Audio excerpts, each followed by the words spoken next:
kayo, napanood nyo ba yung original, yung Thai original version, and how did you incorporate your own style as Will Bea dito sa local adaptation natin ng PMAC? Ako po napanood ko po siya way back pa talaga, 2004 ba? 4 ba na lumabas niya? Mga high school po ako. And pinanood ko po siya ulit, para mapanood niya din ulit. Ano, first time mapanood, no? High school ka, 2004? Hindi, kasi pinanood natin ulit. Oo. So para mapanood niya. So So, magkasama kayo nung nanood kayo? hindi sabay na yung play. 1, 2, 3. Ganon. Okay.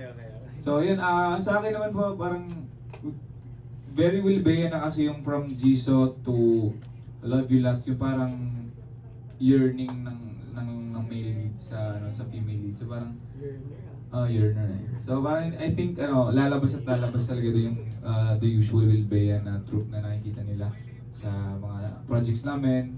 And siguro dito mas mas medyo lutang yung, di ba? Mas siya, mas poppy pa yung feeling. Mas Labrador energy pa yung nilalabas ni Mac.